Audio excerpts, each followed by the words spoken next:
Hello, नमस्कार दोस्तों, सत श्री अकाल, अस्सलाम वालेकुम। मैं स्वागत करता हूँ आपको अपने चैनल में। मेरा नाम विकास है। आज हम इस वीडियो में बात करने वाले हैं आईसीएस से रिलेटेड। आईसीएस से रिलेटेड क्या बात करने वाले हैं, जैसे कि मैं आपको बताना चाहूँगा, कोई भी नई अपडेट नहीं आई है।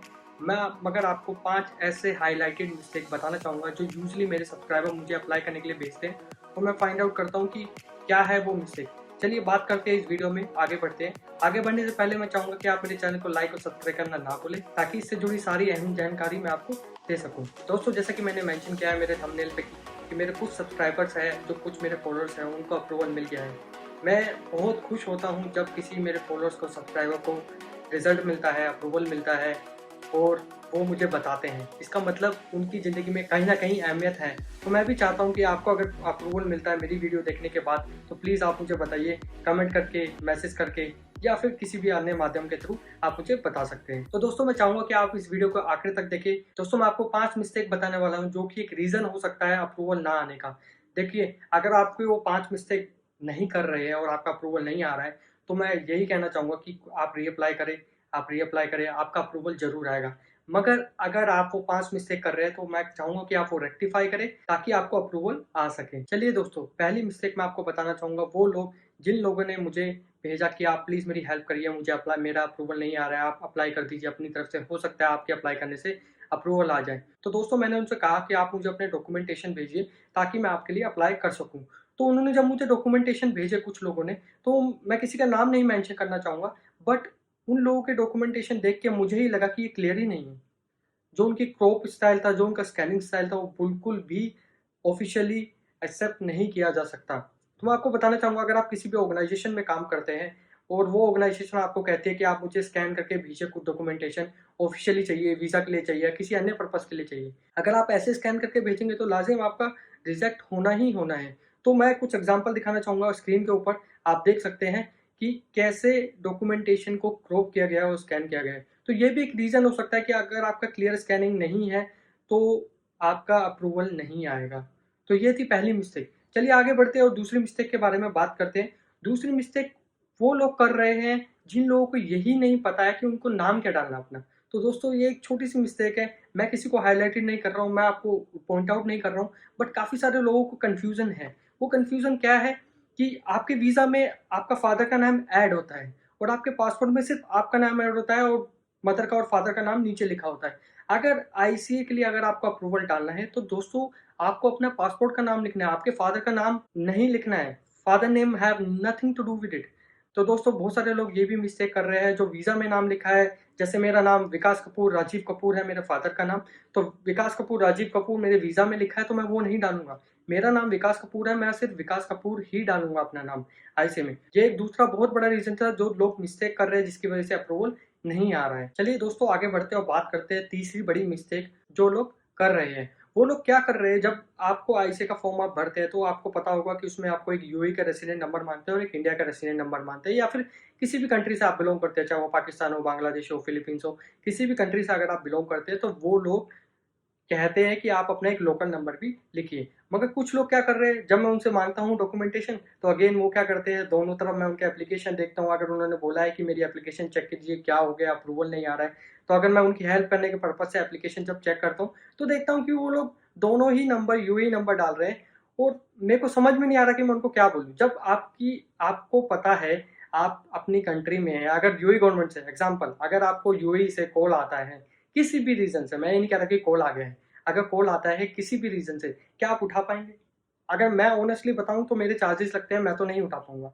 तो आपको लोकल नंबर माँगा जा रहा है कि अगर बाय चांस आपकी लोकल एयरलाइन से किसी भी अन्य रीज़न से आपको कॉन्टैक्ट किया जा सके लोकली, अगर कभी किसी भी रीज़न से आपके यूएई की जो सिम है उसके इंडिया में नेटवर्क नहीं आ रहे हैं, जो भी है, तो एक दूसरा अल्टरनेटिव नंबर होना बहुत ज़रूरी है।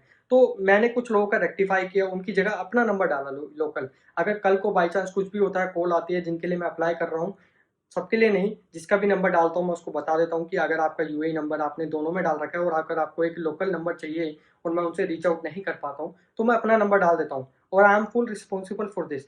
अगर कोई भी कॉल आता है, तो मैं आपको ज़रूर बताऊँगा और कोई भी रिलेटेड इन्फॉर्मेशन आती है, तो मैं आपको ज़रूर बताऊँगा। इसी तरह मैं लोगों की हेल्प करता हूँ। तो ये थी तीसरी सबसे बड़ी मिस्टेक जो लोग कर रहे हैं, मैं चाहूँगा कि आप ना करें।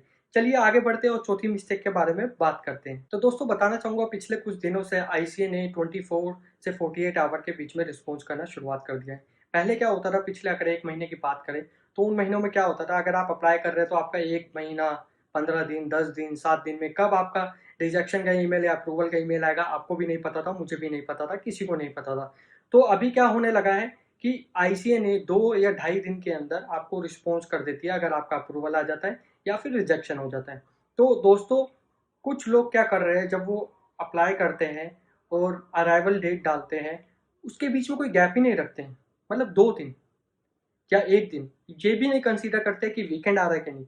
तो आपको देखना पड़ेगा कि अगर आप थर्सडे को अप्लाई कर रहे हैं और आप संडे का अप्रूवल का डेट डाल रहे हैं कि arrival to UAE on Sunday, तो हाउ इज़ दैट पॉसिबल? आपको लगता है कि पॉसिबल है? मुझे तो लगता है कि ये पॉसिबल नहीं है, बिल्कुल पॉसिबल नहीं है। आपको कंसीडर करना पड़ेगा, अगर वीकेंड आ रहा है बीच में, तो आपको 4 से 5 दिन का गैप डालना ही पड़ेगा। कुछ लोग जो मिस्टेक कर रहे हैं, मैंने खुद देखा है और मैंने खुद रेक्टिफाई किया है। जिन लोगों की भी एप्लीकेशन में अप्लाई करता हूँ, कम से कम मैं 5 से 6 दिन का गैप लेके चलता हूँ, अगर वीकेंड आ रहा है बीच में, नहीं तो 4 दिन का, क्योंकि ढाई दिन में तो आईसीए रिस्पॉन्ड कर ही रहा है। तो कम से कम 4 दिन का गैप तो आप ले ही सकते हैं। अगर आपका अप्रूवल आ जाता है तो बहुत अच्छा है, अगर नहीं आता है तो आप रीअप्लाई कर सकते हैं ढाई दिन के बाद। बात करते हैं 5वीं मिस्टेक के लिए, 5वीं और आखिरी मिस्टेक जो बहुत सारे लोग कर रहे हैं। वो मिस्टेक क्या है? Date of birth. तो डेट ऑफ बर्थ के बारे में आपको बताना चाहूँगा, जैसे मैं हूँ, मैं इंडिया में बोर्न हुआ, मेरी डेट ऑफ बर्थ ऑफिशियली अलग है और जो मेरी एक्चुअल डेट ऑफ बर्थ है वो अलग है। इंडिया में या एशियन कंट्रीज़ में ऐसा बहुत होता है, जब हम स्कूल एडमिशन के लिए अप्लाई करते हैं, वो लोग डेट चेंज कर देते हैं, आगे पीछे कर देते हैं। तो कई लोगों की अगर देखा जाए तो 2 डेट ऑफ बर्थ होती है। मगर आपको कौन-सी डेट ऑफ बर्थ डालनी है? वही डेट ऑफ बर्थ डालनी है जो आपके पासपोर्ट में मेंशन है। तो दोस्तों, आप सिर्फ़ वही डेट ऑफ बर्थ डालिए जो आपके पासपोर्ट में मेंशन है, और आपको दूसरी कोई भी डेट ऑफ बर्थ नहीं डालनी है। क्या होता है, सिस्टम क्या है कि जब आप एप्लीकेशन अप्लाई करते हैं, एप्लीकेशन आईसी के अथॉरिटी के पास जाती है, जो भी सिस्टम है उसको रीड करता है, वो आपकी इन्फॉर्मेशन कैसे लेता है?